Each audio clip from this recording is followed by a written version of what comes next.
তোমরা পড়ালেখা করো না? হ্যাঁ। কোন ক্লাস পড়ো? তুমি কোন ক্লাস পড়ো? আমি পড়ি কোন ক্লাস? 4 এ। তোমার নাম কি? জাহিদ।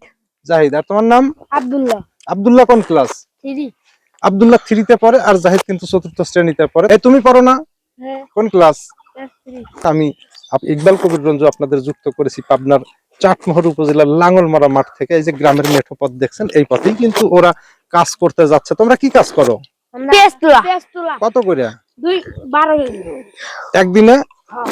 12 কেজি। হ্যাঁ।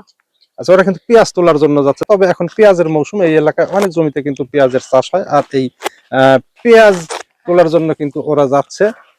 একদিন পেঁয়াজ তুলে কত কেজি পাও? 12 কেজি পেঁয়াজ পায় ওরা একদিন পেঁয়াজ তুলে। এই পেঁয়াজটাতে ওদের সংসারের হয়তো খরচটা হয়ে যায় না, সংসারের যে পেঁয়াজের প্রয়োজন হয় সেটা কিন্তু ওদের হয়ে যায়। স্কুল নাই? স্কুলে যাও নাই? আজকে ছুটি। ভিডিওটি ভালো লাগলে করতে পারেন লাইক, কমেন্ট, শেয়ার। আর যারা এখনো voice of Ranju Facebook YouTube চ্যানেলটি ফলো বা সাবস্ক্রাইব করেন, কারণ নিত্য নতুন ভিডিও পেতে আমার ফেসবুক চ্যানেলটি ফলো বা সাবস্ক্রাইব করতে পারেন। আপনাদের সাথে আবার দেখা হবে অন্য কোনো দিন অন্য কোনো ভিডিওতে।